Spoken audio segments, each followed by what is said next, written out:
Hey everyone, welcome back to Old World Legends, where we focus on growing the community. I'm your host Mike, and with me as always is Evan. I think today I have to be Field Marshal Von Evan. That's what I'm going with That I because like that better. That's an exciting title. I like that. it's But very yes, as Evan empire-y. alluded to, we are going to be talking about Empire today. So, continuing our series where we go through and break down the list, just like as we did last time, we're going to be doing this in a two-parter. So, on part one, we'll go through some of the focusing on the characters, the magic items, combinations with that, and then in part two, we'll go through the rest of the core roster. So, Evan, Empire. Is this one of your favorite armies? Do you have Empire? You seem to This have everything else. is my favorite and first ever army. Okay, this is a big deal. Nice. Yeah, I Yeah, Empire is definitely a classic army. I think a lot of people really love it. I know I do. It's been around for forever, and it's just so iconic. I think GW's art style with Empire, right? There's certainly all these influences, right? Because it's not that medieval knights. That's more again what you get with the Bretonians, but it's really this Renaissance era. But it's this very unique Warhammer, Renaissance era, right? In terms of there's different cultures in it, right? Representing it, right? They really have some English culture, some Germanic culture, some Italian mm, culture, some Spanish. We've got a whole spectrum of all these different cultural influences, on top of which, right, griffins, war machines, magic, and everything else that just makes it so Warhammer. yes, absolutely. And I think that it's also a very colorful army, and it has a lot of heraldry and a lot of very individualistic regions, so people can very much immerse themselves in it. I can't move away from Talabheim. That is just my jam. I like Talabheim, and I paint all my guys red and white, and then I paint all my other armies red and white too, and I'm like, oh crud, everything's red and white. Oops. Yep, and then you're going to see that again as we go through the roster. That again, this is your default faction. This is really for Old World. It's the baseline human faction that typically people would Yeah, associate with it. There's only so many human factions. This is the basic one. The Bretonians are definitely more jacked up, if you will, by the blessings of the lady and everything they're going to get there. So yeah, this is really that baseline stat that typically the way Games Workshop and most tabletop games base their rule sets off of, or their stat lines or power levels, is off of they find here's the baseline army and stats. In the case of Old World, it's Empire. You're going to see a lot of toughness 3, weapon skill 3, strength 3, so forth and so on. A lot of threes across the board, and then it goes up and down from there in terms of if you're higher than 3, you're right. typically better than the average soldier. If you're less than 3, you're worse than the average soldier. So this is the baseline army, and they are not a super tanky army, right? They're not checked up inherently out of the gate with a whole bunch of stats and things. So they're going to have to rely on their strategy, their tactics, their combinations. They are a combined arms force by design, where you're going to want to use not just the Yeah, melee unit, but a combination with the range and the magic in order for this army to be effective. I might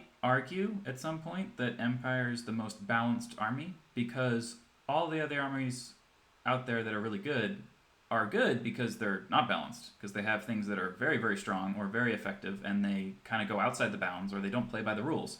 And Empire's like, no, we just we file our taxes, we recycle. Empire recycles, okay? Yeah. Okay. Anyway, so let's dive in because we could gush all day about Yeah. some of the lore, the background, the models, because it really is such an awesome army list. So let's Yeah. dive into the So composition. characters. Talk about characters. So Empire is interesting. In first off because we don't have a 0 to 1 per 1,000 of kind of a lord level choice per se because our Empire Master Wizards, the Wizard Hmm. Lords, they're not part of this limit. And then the 0 to 1 of 1,000 of a General or a Grand Master is not much of a limit whatsoever. I mean, I don't know anyone who would be taking 3 Empire Generals, really. And No. then we have the Lector of Sigmar and the High Priest of Ulric as a separate limit, again, of 0 to 1 through 1,000. So in most Empires setup, you can kind of just take however many of any characters you want, and that's it. I mean, that's because you're just going to run out of points before you run out of slots, right? And that's cool. It gives you this very flexible feel where you can kind of have as much of as you want. Empire has a lot of very cheap characters like the captain, the master mage, the chapter master, the witch hunter, and essentially they can provide ideally individual buffs that then help a more of a unit kind of come together and be able to fight on the same playing ground as everyone else. They've Hmm. kind of changed some of those buffs from the past. Instead of a priest casting bound spells and having to use some of your power dice, they just take a prayer with the leadership test. Now, one of the things that's really cool about that is that I mean, at the very least, you just pass and fail on your own leadership instead of being affected by the other person's ability to dispel you or being within dispel range. So you just get to, do your stuff. And I think that that's potentially a big improvement. And we have Empire Engineers, who are possibly maybe the best character because your cannons and stuff are very unreliable without them. And I think they're almost always put in my list.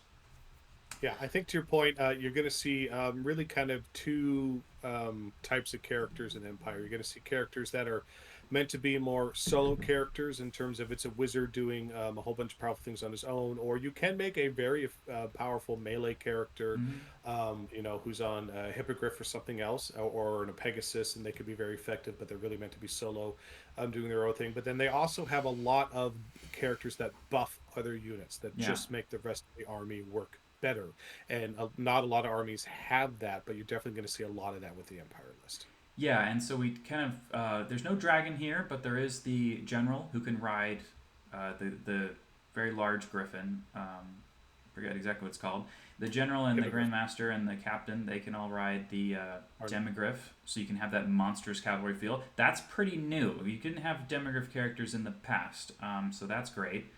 And you can also then have wizards like the Wizard Lord can ride the Griffin as well, the Imperial Griffin. That's what he's called. There you go. Very Yeah, Griffin. there's the War Altar, so that's a chariot. I would argue that if the rest of the game, or if many of the other armies in the game, have some of the very overpowered characters, they have to have 1,000 points spent on the characters because they're so good. Empire characters are able to do combined profile, wizards, supporting abilities, and they're not overpowered. So I think a lot of Empire armies, they don't actually spend all 1,000 points in characters because I think they're actually just kind of balanced, and I think it's everyone else that's a little bit out of whack. Yeah, So I think you're going to see more often than not. They're really trying to maximize their points either on their Demigryph Knights or on War Machines, yeah, and typically they're going to want every single point they can spare for those things because those are going to make or break most of the games and such. But let's dive into the characters. So let's head down there and go through them. okay, so first we have the commanders of the Empire. These guys are. It's quite interesting because the general and the captain, in sixth edition, the first edition I played, the instead of a general, he was called an Elector count. So this would have been the count of a particular region from the Empire himself. But a general was invented a little bit later on to be a little more generic, so that you can actually imagine this person as being, like a hired gun or like a mercenary Well, captain or an keep in mind explorer. our time frame, Evan, in terms of we're not we're in a very specific time Yeah. period in the old world, right? Where yes, there different regions and such, but it's not all the unified elector counts under the single emperor, right? Yeah, So it is. I there's the believe War that of the this Three. was relative to Yeah, the time period. there's actually four claimants to the empire during I this. believe at this timeline. Yeah. Yes. Hmm. So if you were going with my homeboy, we would be Ludwig no. Yes, I think it's Ludwig the fourth or 12th, something like that. I literally took the decal off my little decal sheet and I stuck it on my banner, so I probably should remember. But I think the general, he's not that scary, but he's still No. interesting. And I think if you actually look at his stats, other than ballistic skill, he has the same stats as a chaos wizard Hmm. for combat. Yeah. Now that being said, his points are It's pretty less cheap. than a lot of the other characters, fairly cost effective. But Yeah. the main takeaway here out of the gate is whether you're playing a Black Orc War Boss or a Chaos Lord or Duke from Bretonia, right, or so forth and so on. The empires don't have that raw stat line out of the gate. Now Hmm. you're not paying for that raw stat line, but again, it just means inherently you're playing a different army. This is the baseline human army, so you're going to have to conquer the battlefield in other ways rather than just saying I have a far superior brick of stats than my opponent. So, more than often the case is you will not have a superior brick of stats than your opponent, so you need to outplay them on the battlefield. Yeah, and I think one way to do that is just to not overspend on anything. I think that if you take an Empire General and you take everything you could possibly take on him, sometimes they get 400, up to like a 400 points range, and I think that he loses to a lot of other 400 point lords out there. So whether or not that's the best way to use your points. However, this is one of the only two places we can get a Leadership 9 General. So if you don't take an Empire General, the only other way is to get the Grand Master. And so if you don't want your army to be on Leadership 8, you very well might want to take him. So that could be one of the best things he can do. He's also a Ballistic Skill 5 and Empire. Used to be pretty unique, but now a lot of people have this. They can have full plate armor in their characters. So that would be great if it weren't for the fact that Empire has no magic items that give them a +1 to their armor save. So if he goes and mounts himself on the Imperial Griffin, he can only ever get to a 3+ armor, when a lot of other factions, even ones that don't have full plate armor, can get to 2+ on their big monster scary things, which is Yep. That being said, that's unfair. also based upon trying to make that again single solo character in terms of big scary thing. And to Tavin's point, you're just however you tool this guy up with the best ogre blade or other weapons, you're just not going to be equivalent in terms of raw output and stats to those other characters. So don't try and beat them at their own game, right? Rather than saying, well, I'm going to put them on the big beastie thing. You can. It's certainly super cool and very effective. If you do that, don't charge into the dragon. Go charge into other things, right? Yeah. Or at the same time, just be cost effective. You know what? Don't tool them up with all the things. Just give them a decent weapon and put him, in a brick of knights and send him in. So he's just that extra oomph that's going to make your charge with your knight unit over the top in terms of it can then steamroll through some Chaos Chosen Knights or some other things because he's combining it there. So again, different strategies. Don't try and go to toe-to-toe with something you're not going to be able to beat. Use him in other ways, right? Chase down other things or have him as he is the thing that's buffing or pushing a cavalry unit or an infantry unit over the edge in terms of it's significantly better when he's in it. So commanders do have kind of two special abilities that are all about. It's very fitting with the vibe. They're very much kind of a supporting character for their battle line troops. They have Hold the Line, which gives them immune to panic, but also any unit they join has immune to panic. So this is something that I use quite a lot because I like to have a battle standard bearer. So the captain is my battle standard bearer, and he has Hold the Line, and he's in my unit of veteran state troops.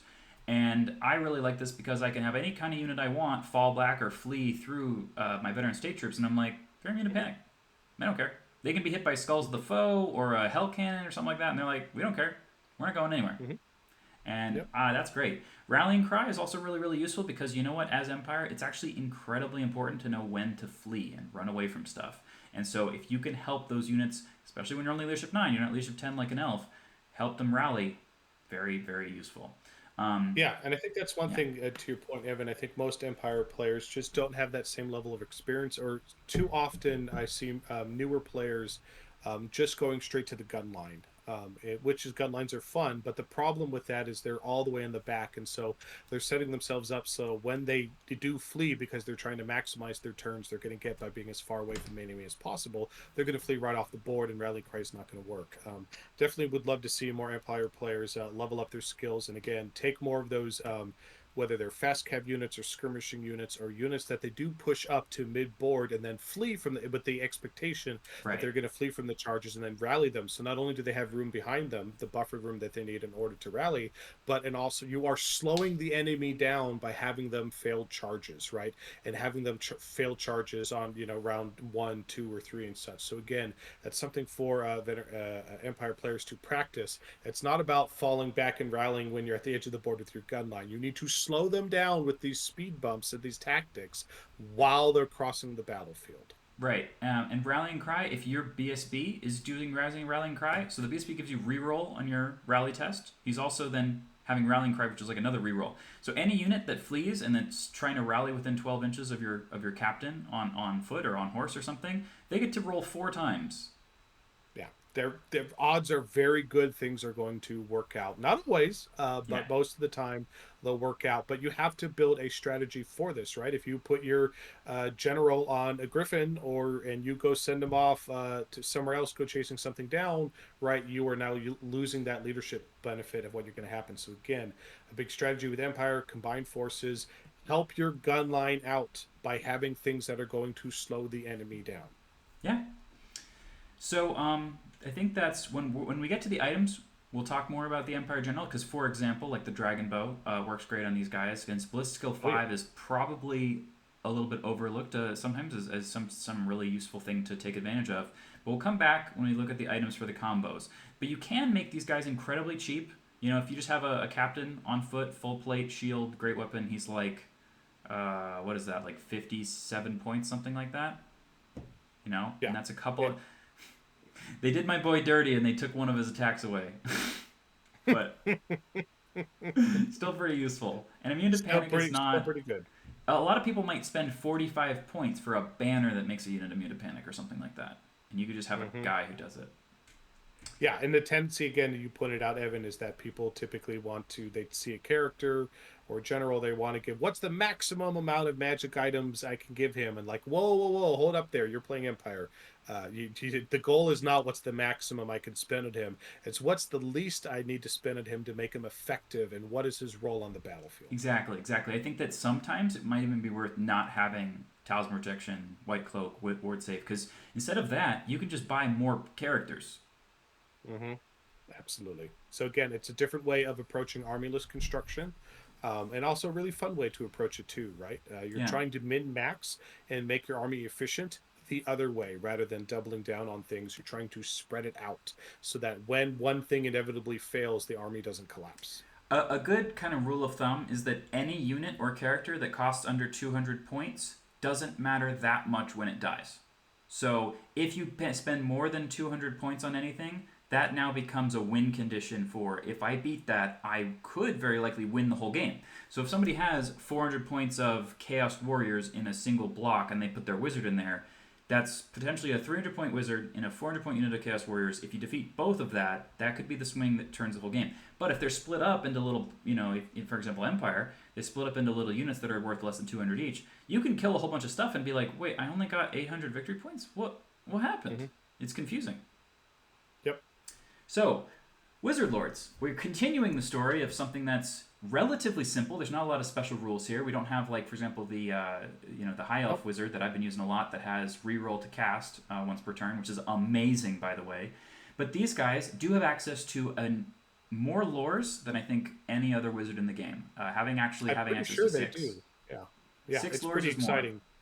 So the more the merrier. So definitely a lot of fun there. So not quite the colleges of magic of old, but definitely they have access to all these things. And again, it's just fun and freeing and just so creative with list building and strategy building, having access to all these things. You could build a whole army based upon the strategy of one particular lore or another, which is great. And again, Yeah. for the points cost, right? Your wizard, you don't really care about how big buff his stat lines are, as long as you got that 3 wounds and you're a level 4, you're pretty much good to go. So again, you're going to maximize your poison efficiency. And a fun thing too is they do come with magic resistance 1, just because it's fun to have. So that's something that's typically overlooked. Ideally, you don't want people casting spells at your wizard, so that's Yeah, but it not affects something you the want. unit he's in. If he's on That's horseback right. in a unit of So it Outriders, it affects the helps them unit. not get hit with fireballs or ruby rings as much. I just had a Hmm. game, literally it was last night, and I was, we did the battle report, it's going to be up on the channel soon, where the Magic Resistance 1 of my Sword Masters saved them from several of the hexes and spells coming at me, because it's not just harder to get the spell off, it's also easier for you to dispel. So MR1 on any unit you join, it's great. Hmm. Yeah, absolutely. So, unironically, Empire is almost held up by their wizards because they're just very, very useful and very cheap because you're not buying a lot of extra stats you don't necessarily need. Hmm. Similar to like a Goblin Wizard, the only difference is you got a bit better leadership than they do, but that can come into play a lot of the time, so you can actually rely on them to have a decent chance of not running Yeah. away. And Um, again, the biggest thing, of course, with the Empire Wizards is yeah, positioning, making sure he's at the right place and is not going to get overrun or shot down or exposed and so forth and so on. But they are some of the most points efficient wizards in the game. yeah, and I think with the breadth of lores, you have the most potential to combine lores to do something interesting. For example, the last time I took Empire to the RTT, what I played was I had a Demonology level 4 wizard on a Pegasus, I believe, and Mm. oh no, actually, I actually took the Arcane Familiar on that wizard so that I could roll Oh, for my 3 spells, or roll for 4 spells in battle magic, and then I could swap 1 spell for the summoning. So I could basically have the summoning magic missile and then also have battle magic with the other couple. And that's a really useful little piece that with Empire, because you don't have a kind of your own magic lore, there are some plays here that might be pretty apparent or interesting like that. Then you almost always you're going to take a lore familiar on one of your Empire wizards because you don't have any lore specific spells you're going to lose out access to. And then the thing I combined that wizard with was Necromancy. I think that Necromancy is actually amazing with Empire because they can actually have combat res stacking. And if you combine that with lowering people's leadership, suddenly they have to take break checks on leadership 4. And you outnumber hmm. them because you just have a lot of dudes. And you're like, oh, my boar boys that charged you, they're losing and they're running away, Hmm. which has happened. So I think necromancy is Cool. one of the best. All right, Let's let's move keep on for going. wizards. Yeah. So the Masters of the Knightly Orders. So the Knightly Orders are cooler than Bretonia because they are essentially much more like the crusading orders that were in the late Middle Ages. They established themselves as like entire companies and almost countries. And in fact, the Teutonic Knights essentially formed what later became Germany. It's the Teutonic Order. So these orders of knights are in the lore very kind of individualistic and special, and they kind of attach to the rest of the army as semi-mercenary, kind of pieces of a more like a feudal type puzzle. Yeah. In That's terms a of great the vibe. raw stats, though, out of Yeah. the gate, right, you're spending a little bit more for the character points. But if you did want to have a character that had a little more punch to it, the knightly orders are going to have a little because they that one additional attack, going from does make a difference. And what else does he have on the stat line? Does he have a higher So initiative and he weapon has a skill? very high initiative for a human. When he Yeah. charges a duke and the duke charges back, he goes first. That's actually huge because the duke will kill you if he gets to swing, so you can kill him first with your sword of justice. Hopefully. I like that a lot.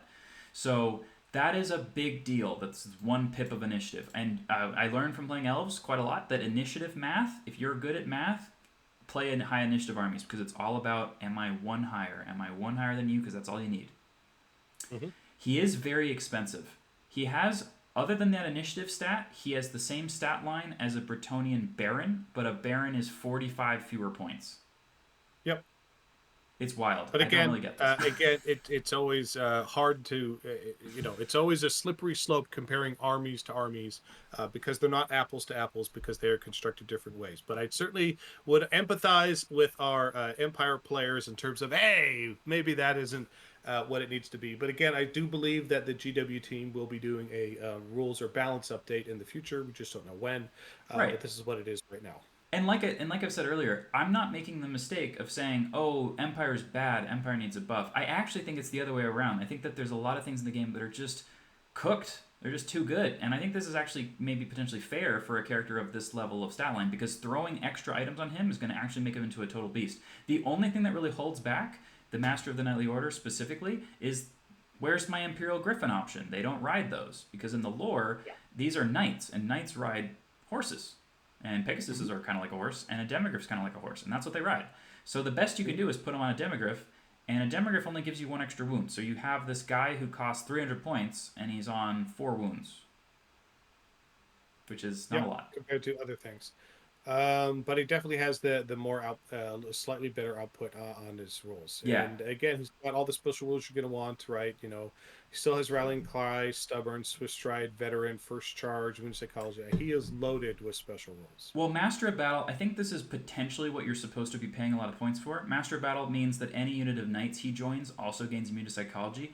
The only problem with that is that, first of all, he's a veteran, and the unit of knights you join is probably a veteran too, so they don't really need immune to psychology. And second of all, immune to psychology is actually, in a lot of ways, a bad thing because then you can't flee from charges anymore. So it locks you into saying if you put your Grandmaster on a horse in a big unit of knights, this unit now has to be able to stand their ground if they get charged Well, from they are a Grandmaster in staircase. Knights, Evan. They're not going to flee from whatever horrible thing comes across the battlefield on them. But yes, in terms of strategy, it does remove one of those options, which can put you in a bind, that's for sure. Yeah, and otherwise, if you didn't have that, the Chapter Master on a Pegasus would probably be a very useful little guy running around stabbing people with his pretty decent armor save and flying around. But the fact that if anything scary charges him, he can't run away from it is actually a big problem. So, But but just don't put yourself in a position where you're going to get charged. There you go. No, doesn't always work that way. no. No. Hey, he gets to have weapon skill 6. That's almost really good. But there are actually All right. some items in there that can lower people's weapon skill. So when we get to the items, we will be talking again about these guys because what they can take is going to be a big deal. If you're going to take any magic swords, you got to put them on these guys. I think that the Empire General is not worth buying a magic sword with. Yep. All right. So let's move on. So the Witch Hunter. We're going to get into the ranks of a lot of various little individual guys who have some interesting stuff to do. The Witch Hunter is essentially leading a band of guys out there to go and kind of hunt people down. And because of that, you have several different options here. The Hunt the Witch, you get Mamar 2 and Hatred Wizards. Basically each one of these has a different theme, like Hatred of Undead, Hatred of Chaos, Magic Resistance. The only problem with this is you have to pick this at the list writing step. So this means Yeah. if you pick something like Hatred Undead and you don't play against them at all during a tournament, they didn't really do anything, right? Yeah, and I love these rules. They're so They're very thematic, thematic. so flavorful, and they're actually really good rules. But Yeah, to Evan's point, if you're not playing against the thing that's relevant for, then you're kind of out of luck. I really, this would be, and I get why they're trying to do it in terms of they're trying to achieve some sort of balance or theme in front, and I certainly get why they do that for Wizards. But in terms of the event scene, they would be, I think they would actually be taken, and we would see them a lot more often if you could choose at the beginning of the battle which one they were going to take, then you're going to have something that's applicable almost every single one of your games. But unfortunately, that's not the way it's written right now. right. So hopefully, that's something in the future we could see them And maybe characters address. like this in the past used to just have hatred everyone, so that essentially the narrative would be this guy's here because he's leading a bunch of guys because into a fervor, saying we got to go take them down. That's why we hate those guys specifically. So Yep. it's always applicable to your games, but now it's Yeah. more restricted. The Yeah. one They were amazing mob thing, leaders. yeah, the amazing thing this guy has though is he does have Killing Blow on his basic stat line. So if only there Hmm. was an item to give you a bunch of extra attacks, and then you had Killing Blow with all those attacks. Hmm. So when we get to the items, we'll talk about that later. Yep. So very cool. Could be better. Yeah. Warrior Priests. Possibly my favorite part of Empire. I would have to think pretty hard about it. These guys are awesome. We have the Lector. He's kind of like the higher up guy. He's still a decent fighter. He's got basically the same stat line as the Empire General, except for his leadership. And then we've got the Priest of Sigmar, who's he's still Strength 4, Toughness 4, which is kind of a big deal. I mean, and he's got 2 attacks. Oftentimes, my unit of infantry will charge in and do nothing, and then the priest will actually do a couple wounds, so that helps swing pretty decently. And then they can be taking a decent amount of armor and a great weapon on these guys, so they can be a reasonable fighter. And if they ride a horse as well, they can join your units of knights. They have item allotment, and here we have another source of MR1. So if you just put these guys in your unit, you can have some MR magic resistance on everybody, and maybe potentially be dispelling a lot easier. There's actually some decent, interesting dispel items as well. We'll get to later. So if you have MR on everybody and some decent dispel items, you can be pretty threatening in terms of stopping people from Mize barraging you and stuff. Yep. So what do they And do I that's think, as you special? mentioned earlier, prayers, right? And Yeah, the prayers aren't specific to at least the mechanic, and we see this in multiple editions. And this is one of the edition changes that I really love, and I think they've done a great thing. In previous editions, casting prayers or necromancy to summon to resurrect the dead. A lot of these really fun, flavorful mechanics were actual spells often that you would have to cast. And in this edition, they've made a whole new category because part of the problem with spells is not only do you have to get it off, but the opponent can dispel them. And it felt really not so feel good when those things were getting shut down. So they have this new mechanic where you're just passing a leadership test on your own. So you just have to pass the test on your own. And if you do, then you get the benefits of the mechanic. And we see this across multiple armies. And in the Empire, in this case, we see it with their prayers. yes. So they have 3 prayers, the prayers of Sigmar. The first one, Hammer of Sigmar, is probably the best one. When you pray this prayer, you get the essentially reroll ones to hit and wound in combat. So you generally kind of get a big, brick of guys. You roll this, and you have a couple of rerolls to get some damage in there. It can be incredibly useful on a unit of regular knights because they're often like hitting on 4s or 3s. And then if you just fail all of your lances, you can have the rubber lance syndrome. And if you have lances and such, you often wound on 2s, and then you again can roll those 1s. So rerolling to hit and wound of 1s, very useful. Shield of Faith is a bit more of an awkward one because it only gives you a ward save in the shooting phase, which magic vortexes don't take place in the shooting phase. And there's a lot of other things of that nature that can hurt you, and then this just doesn't help, and that's a big problem. Mm-hmm. So this one's fine. Definitely against some armies, it's very useful to help just have your guys not die to shooting. And then Previous editions, Soulfire. it was just a ward save all the time. And I It think used this to be a is, word save all the time, and that would be way, way, way better. yeah. And Soulfire is almost like an assailment spell, but the only thing is you have Mm-hmm. to already be in combat during your command phase. So this means you would have had to charge a previous turn, and now on your current turn, you would rather try to use Soulfire to hurt people with some Strength 3 attacks than Mm-hmm. use Hammer of Sigmar to just make your unit hit harder. So How often will that be a better play? I don't know. Um, this is the big elephant in the room, though, is that they had their leadership lowered. They used to be leadership 9 and 8, respectively, and now that they have their abilities coming from their own leaderships, they can't use the general's leadership. They have to roll on their leadership, and leadership 7, you can only roll under a 7 55% of the time.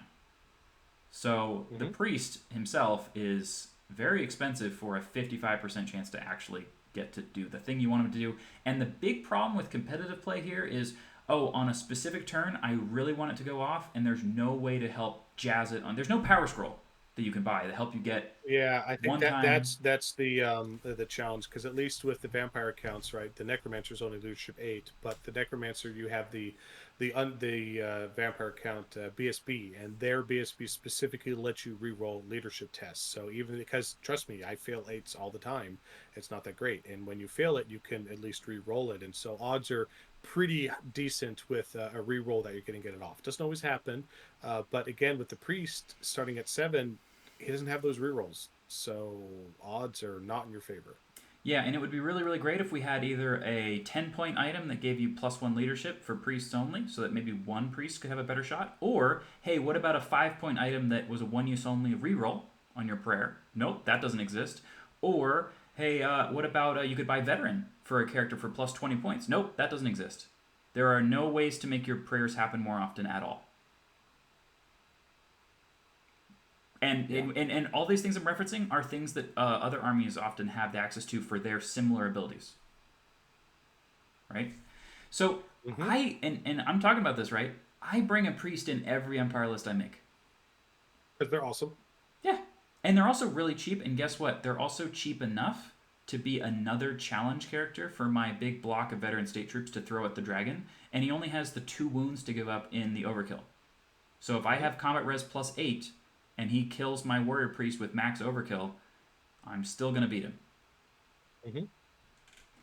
Love it. All right, let's move on. So we also have the Warrior Priest of Ulric. That's exactly the same in every way except for the mount options and the prayers. And Mm-hmm. and some of the army lists, like Army of Infamy, they can go into, but we'll talk about that when we talk about the Arcane Journal.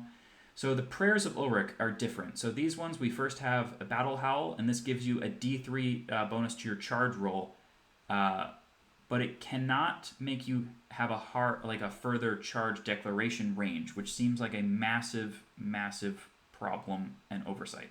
So Mm. if you're infantry, you still have a charge range of 4 + 6 is 10 inches, and you can have a D3 to go further, but it doesn't make your declarable range 13. If it did, that would be Yeah. huge. That would be massive if it did, but no, it doesn't. So Yeah, and that's typically where you're going to see that is in the Swiss stride rule.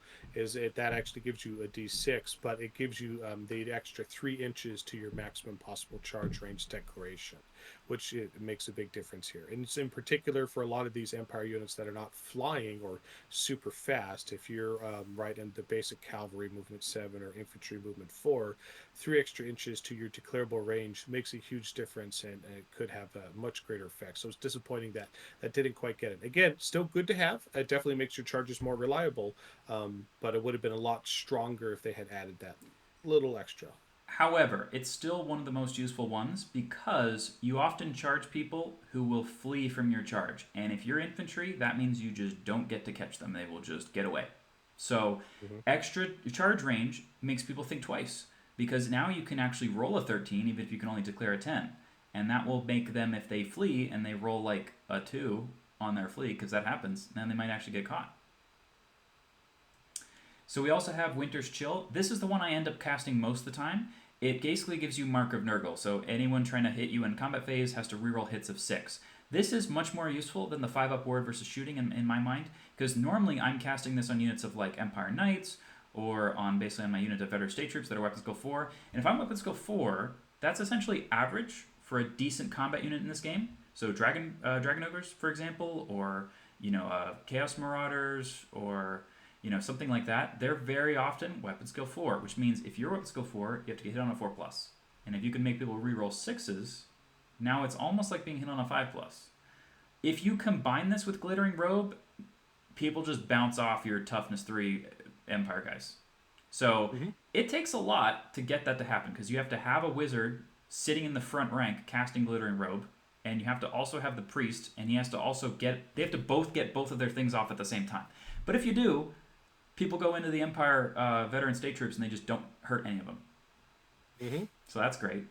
The main reason why I like to do this as well is so that my veteran state troop brick can like outclass the dragon, because he might actually just miss some of his attacks against that guy and then not get the max overkill. So we get the. But then the problem is he stomps, and he doesn't need to roll to hit for stomp.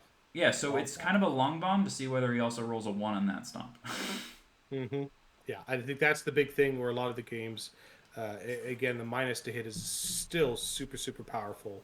But with the prevalence of stomps being so effective in auto hitting a lot of behemoths in the game, typically that's the reason why people just decide not to invest in things like this, because the stomps will just auto hit and get around that. That's true, but I do have a very kick-ass warrior priest of Ulric model that's got like a wolf cloak and a hammer, and he's like pointing at you like, bring it on, so I'm taking him. Then Wrath of Winter. This one is the one people seem to be fixated the most on because it gives you multi-wounds too, and it doesn't say it's combat only. So you can put this on a guy on a horse, join some outriders, and have all of their guns be multi-wounds too. You could put this on your knights and charge in, and every single knight will do 2 damage. This also stacks, at least, well, it needs to be FAQ'd by any TO who's there, but very, very intentionally it seems from the rules that this will stack with any multi-wound weapon that anyone in the unit has. So if you want to go down the Death Star route, you have a warrior priest, or potentially even 2 of them, in your unit of knights, and you also have a Grand Master, and he takes either Ogre Blade or the Sword of Justice, and you just roll this spell. Now he's multi-wounds 4. I gotta tell you. Well, roll this prayer, and again, check with your local TO scene and community to make sure you understand how they're ruling that, because not everybody's going to rule in favor of letting that combo happen. Yeah, but it's really fucking cool. So it is definitely cool. All right, let's move on though. I'd love the priest; they're super cool. So Empire Engineer, possibly the best character. Why? 45 points. Whew, that's a bargain. Yeah, because he saves you from blowing up. That's a good strategy. Do you know how many ogre players wish they had this when they use their Iron Blaster and they go, haha, I have a cannon on a wait, my chariot blew up. Well, okay. Ogres aren't so good at the engineering. Yeah, don't worry. I have another cannon. Oh, the other one blew up too. I just gave up 400 points in 1 turn. I don't think there's an ogre engineering school. I don't think that's a thing. No, it was the Sky Titans and they killed all those guys. I don't know if do they read? I don't know if they read. No, they don't read. I don't think so. Yeah, they probably eat the book. Anyway. So the Empire Engineer has kind of 2 special roles. One of them basically doesn't really do anything. This is just giving him full cover when he's behind nearby a war machine. Okay. A lot of shooting ignores cover, so cool. I normally what I'll do is I'll have my cannons up on a hill, and the engineer just has to be within his command range, which is 7 inches of the cannons. So I just measure 7 inches out, and he's just behind the hill, so he's just you can't see him. But his main rule is Master of Ballistics, and he lets a single war machine per turn either re-roll their artillery dice or use the ballistic skill. The classic thing to do with this is either have 2 cannons, where you can basically just have a backup for if either of them misfires, right? And you're very unlikely to have both of them misfire, so it's just if either of them have it, I'm there, I keep that I re-roll it, right? It's great. Or you pair him with a cannon and a Hellblaster, and you roll the cannon first. If the cannon doesn't misfire, great. Then you get to use the Bliss skill on the Hellblaster. If the cannon misfires, you re-roll that one, because that's probably more important than just hitting better with. And then so single engineer for each. Combo. Single engineer for each 2 pieces of artillery minimum, or else your artillery blows itself up and you lose the game. Well, I don't know about losing the game. It depends what turn and how critical that is. But definitely you would prefer your war machines to be shooting the enemy and not blowing up on your own troops. But yeah, that's Mike, a great it was combo. Turn 1, and I was playing against Bretonnia, and the cannon had a shot through 3 Pegasus Knights, and it blew itself up. Well, whose fault is that? Stop rolling misfires. Well, no, it was because I didn't have a second engineer, so it was my fault, okay? Well, there you go. So now you've learned your lesson. And engineers do have ranged weapon options and magic item options. So you could stick a ruby ring on this guy.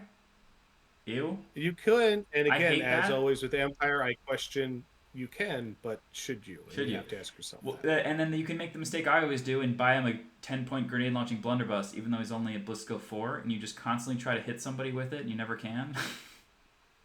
Again, the That's not really goal, what I do. in my opinion, strategy with Empire is what is the fewest points you have to spend on a character to get the maximum efficiency of what his intended role is on the battlefield.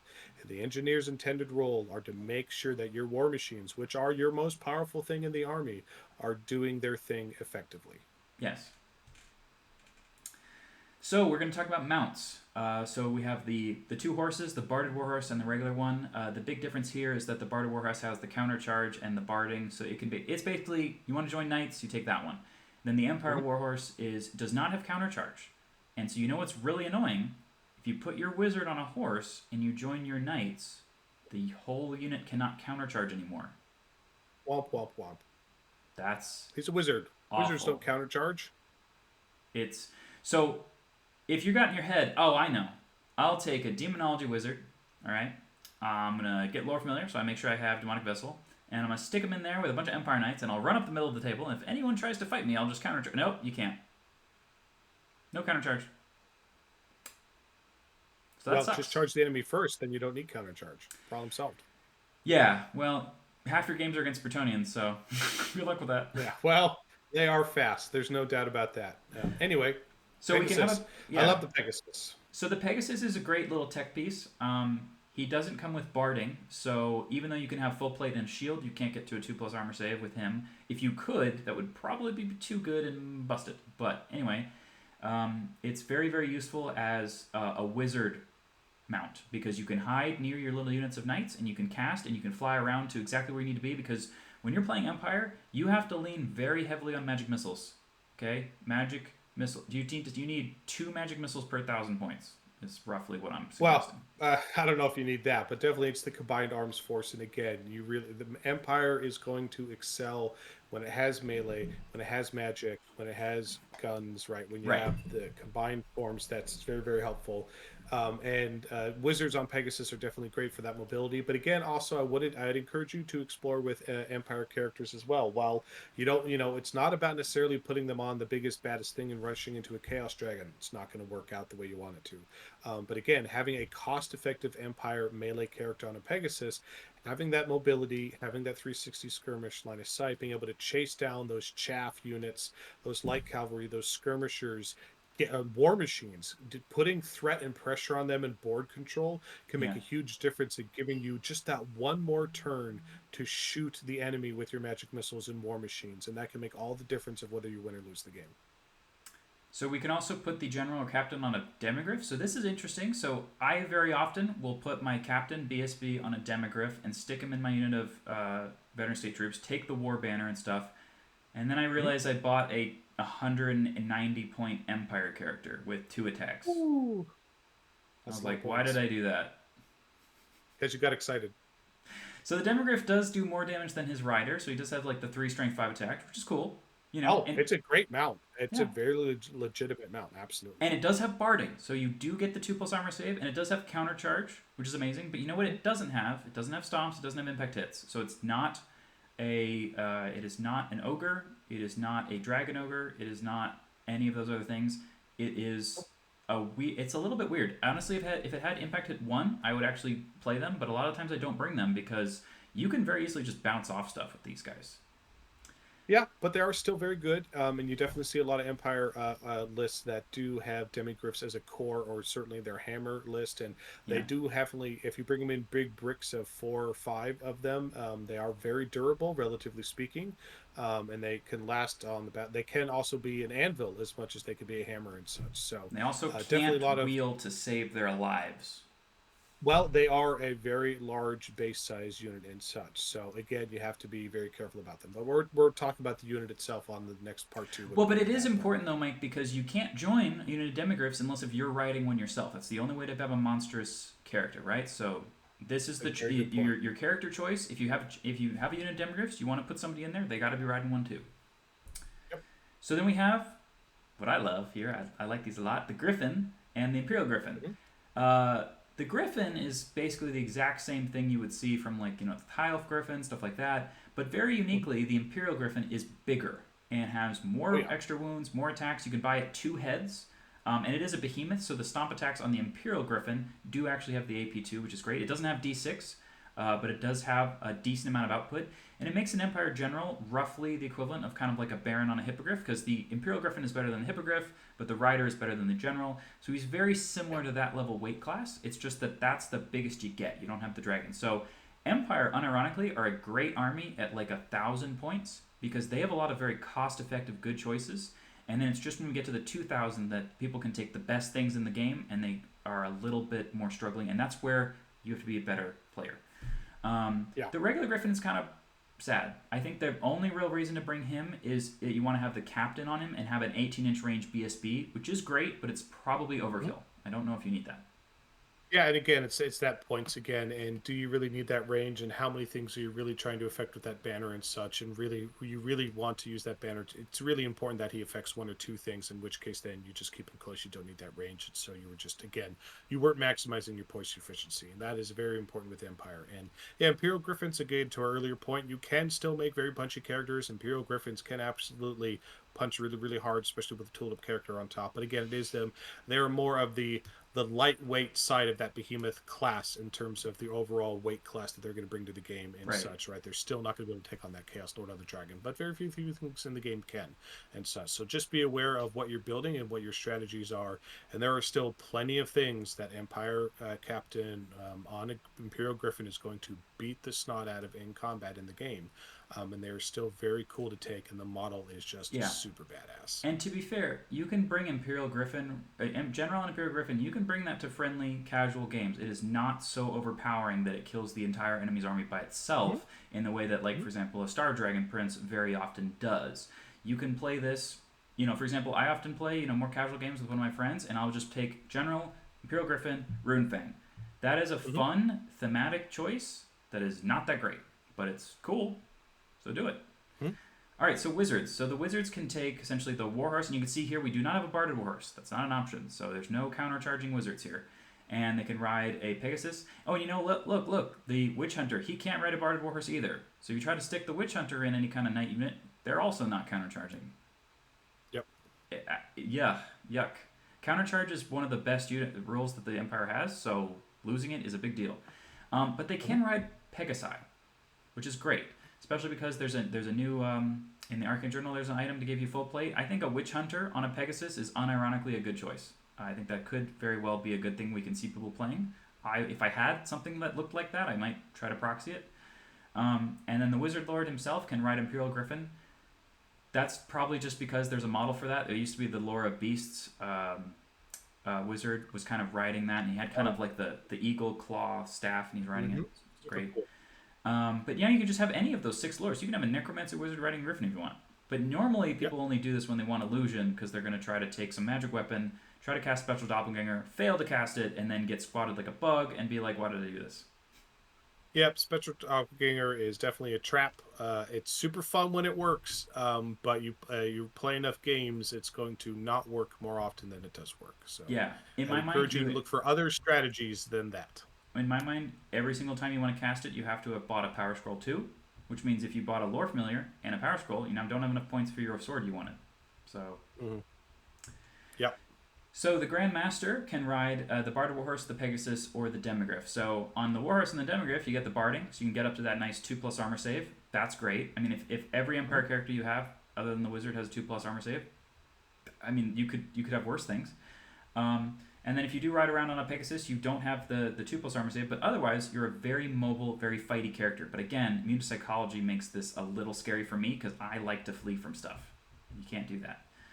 And yet this is coming from the same guy who has no problem with his drunken centaurs and all There's the a other big things. difference between centaur that are drunk and running around and being funny and great.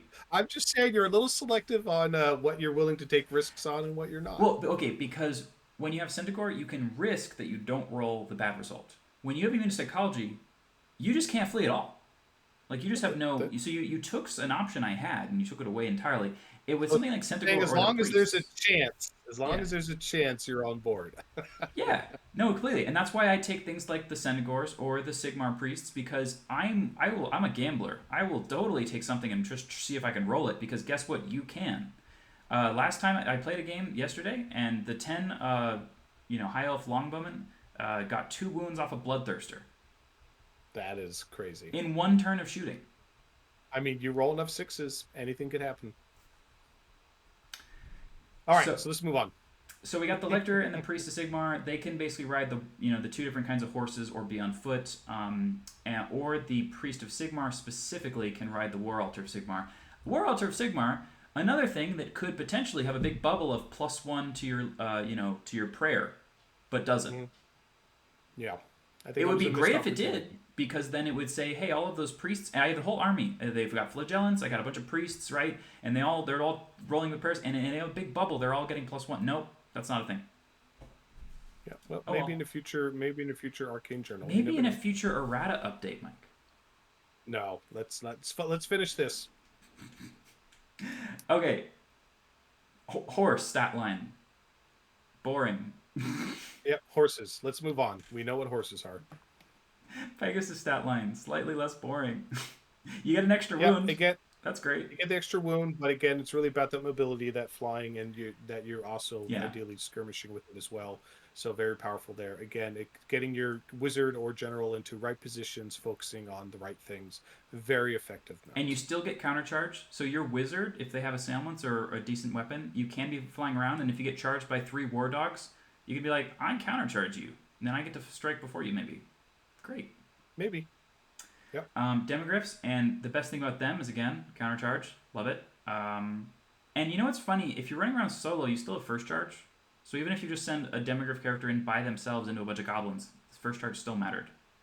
Yep. But again, also the big thing too with the Demigryphs is they are strength 5. You are a durable unit, and they have AP -2 on their attack space. So even though if you're in round 2 or 3 of combat and your lances are no longer effective, the Demigryph claws are definitely going to be able to do a lot of damage. So they are a Yeah. very, very good unit. Yep. I do just really want to type in here impact hits 1, and then I will move on with my life. But I can't do that. Nope. So we're going to skip the units for now, remember, because that's going to be part 2, and we're going to talk about the Yep. faction-specific rules. Okay, we're done with faction-specific rules. There Yeah, aren't any. that didn't take very long. Yep. Can I talk about that for a minute? Because that's awful. Sure. Empire used to have faction-specific rules. One of them was full plate armor. Nope, that's generic now. One of them was detachments. Nope, other people get that now. Mhm. Weird. Yeah, I think it was. I definitely feel that they likely wrote this book first as their baseline, and then they went and focused on the other books, and then they were at some point they were going to work on the legacy factions, and then they were going to come back to this, and either they forgot or they just ran out of time. So again, hopefully that's something we can see more in the future.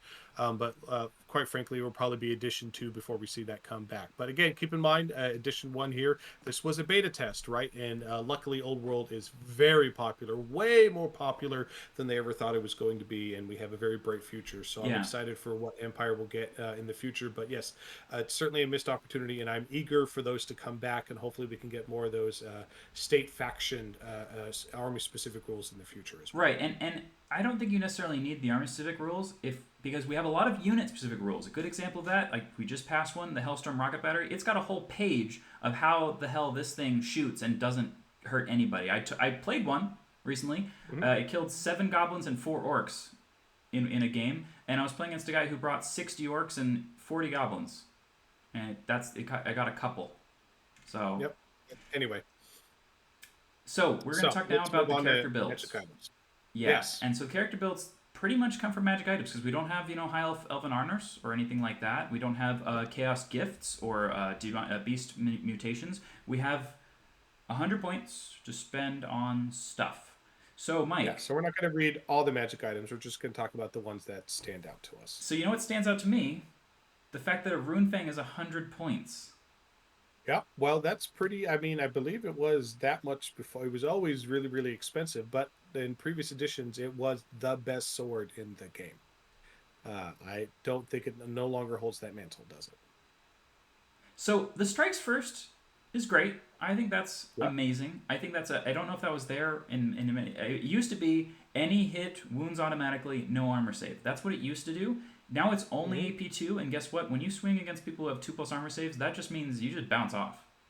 That's that you can't have that. Like a good example to compare this against is the Aether Blade on the demons have, and it just goes through all armor, and that's well Yeah, 55 points.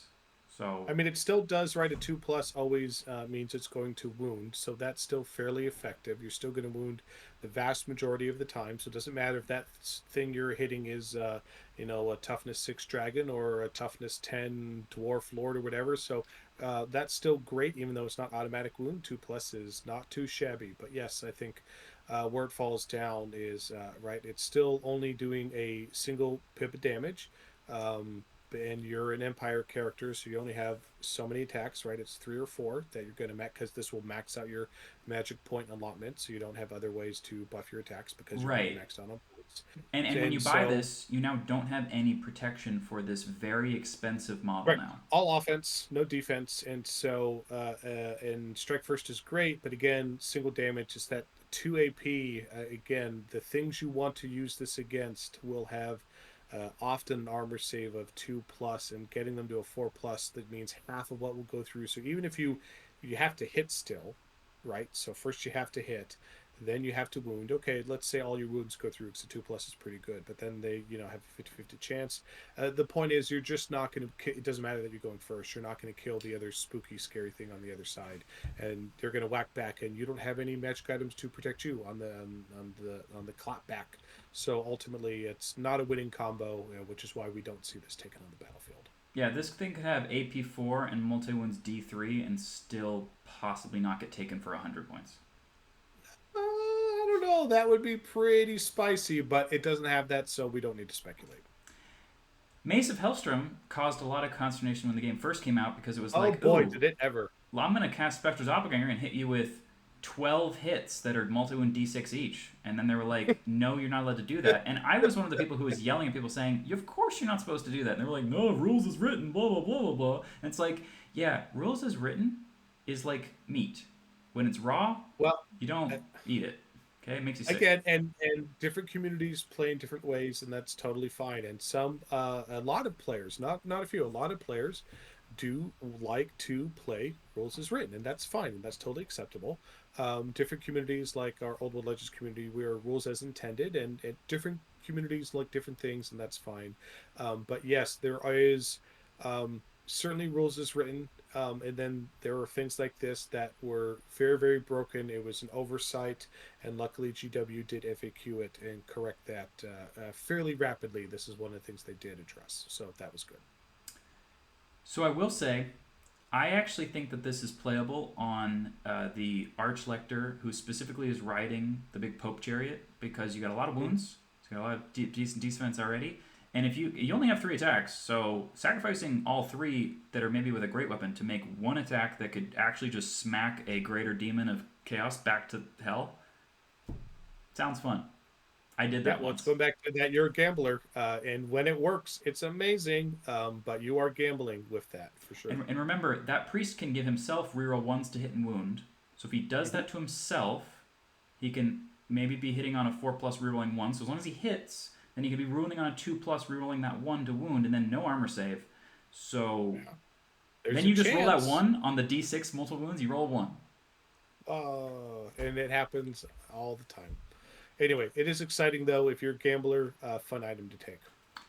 Um, Unfortunately, we actually do need to talk about all of these because the Sword of Justice is actually very, very good, I think, because Hmm. giving you the ability to reroll a wound and having multi wounds too is very, very useful because it's just a flat Hmm. 2. I think this is just a better version of the Giant Blade. I often put this on my Grandmaster because I still have the option to take some defensive equipment as well. Armor Bane 1. So, you know what's great about this is the Empire characters are Strength 4 base. So, a lot of times Yep. you need a rune on a 6 anyway, but you can reroll, right? Reroll 6s. There you go. And Yeah, you get 2 so instead. having the rerolls definitely helps, Yeah. right? And that's exactly its downsides is you're going at your base strength, right? Which is going to be 4 the vast majority of the time. But a flat 2 wounds is rare in the game, and that's great. And it's great that it's flat 2 wounds with a built-in AP and armor bane, makes it even better.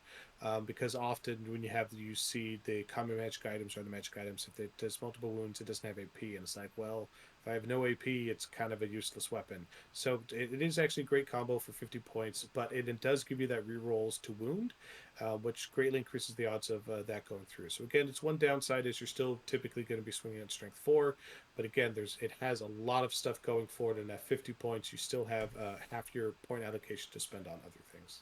Yeah, I did have a great moment with this once where I charged my grandmaster had this, and he charged into a tomb, basically the tomb priest on the big dragon, and my grandmaster had Mm-hmm. one wound left, and he charged this dragon, and he actually smacked it and did 4 wounds with this thing, and they just went through. So that was Mm-hmm. great. Mm-hmm.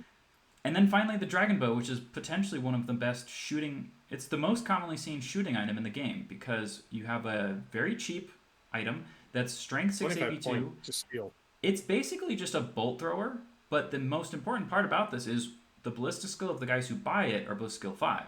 So you have a ballistic Mm-hmm. skill 5 bolt thrower for 25 points. High elves has to pay 80 points to have a ballistic skill 4 bolt thrower. Mm-hmm. So very Yep. cheap. It's a great combo, and again, this comes back to looking for putting that character, perhaps on a Pegasus, right? And giving him this bow, and you just give him some full plate and some basic stuff. It has potential, but at the same time, right? You could put him in the back, near your war machines or with your cavalry. A lot of different options, but it is definitely one of the best ranged weapons for a character in the game, actually. You know what's amazing with this? Doesn't say you can't stand and shoot. You know what you can stand and shoot Yeah, against? The Green Knight. yeah, that guy's a jerk. I don't think 2 wounds is going to take him out though. So But you can you do certainly 2 wounds to him. He then challenges your champion and does a couple wounds. You beat him on combat res, and then he crumbles to death. that is a winning strategy. Yep. But plucking off 2 wounds before he gets into combat, huge win. Huge win. Because that counts as combat res, Mike. So if I have combat res Yes, it plus does. 8 base on my veteran state troop brick, my Hmm. captain shoots the 2 wounds off the knight on the way in. He can only get 7 back at me. I beat him by 3, and he crumbles to death automatically.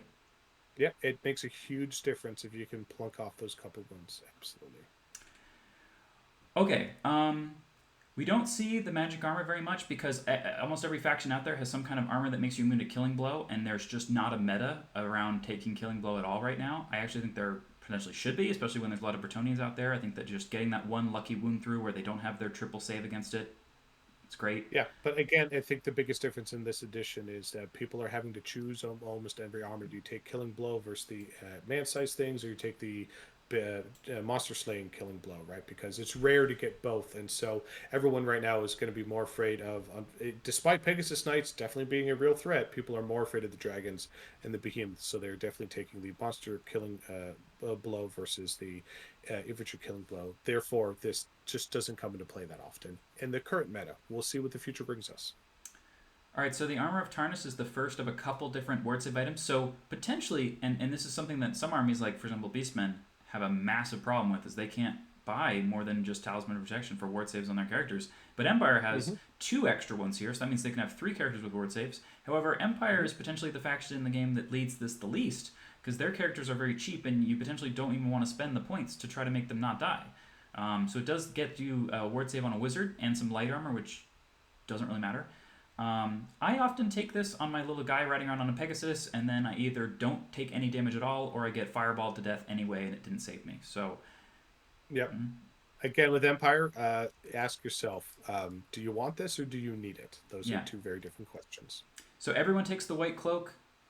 Good ward save item, just as cost effective as the talisman protection, but it Yep. also gives you ward against flaming. Why not? It's great.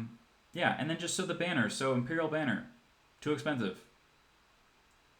But the Griffin Yeah. standard on the other hand, is essentially in every single one of my lists because it lets my veteran state troops get up to combat res 7, and then when you combine it with the BSB 2. So you have to throw a lot of points into that unit, more than a lot of the other armies out there, but it's the thing that in my army that consistently works. Everything else I'm just rolling to hope that I don't get, bad rolls on the Hellblaster, or if I actually make the charge with the Demigryphs or something. But the Griffin standard, I always have my combat res. I can always rely on it, so I really like that. Yep, very effective and great for its points cost. So one of the best banners in the game, actually. Yeah, and then we have 2 very cheap banners, Gleaming Pennant and Banner of Duty, that let you reroll some tests on units that very often are either immune to panic, so they don't really need that, or they can just buy the veteran special roll, so they don't need, because that would just be for every roll, not just single use. So I don't know who, because for example, regular state troops can't take a banner. So almost every unit that I can think of that can buy a banner already does this. Yeah. So again, I think the items themselves aren't bad items, but it's just looking for the combinations where you're really going to see that effect from it, and that's where the challenge is. Because again, they're cheap, but think about what are you actually going to be putting it on, though.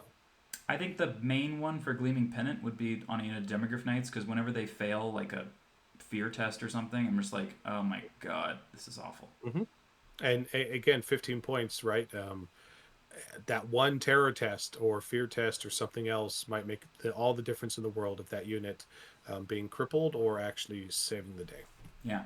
So just to cover real fast, the Arcane Journal did bring a lot of new items and new character builds. We're just going to cover that when we talk about the Arcane Journal separately. Mm-hmm. But just so we know, we are aware of that, and just we still talk about these items. I think that Empire has potentially a pretty deep list of items that get play because, unlike Infernal Puppet, stuff like that, there isn't just a simple obvious pick. So if you really like to have a lot of variety here, there's a lot of room for innovation and improvement, because there's not just obvious you must take me items. Mm-hmm. All right, so I think we're done with the characters because there's no magic spell lores. There's no unique things there either. So that's it. So we're going to go on to part 2 with the units. All right, we'll see you there.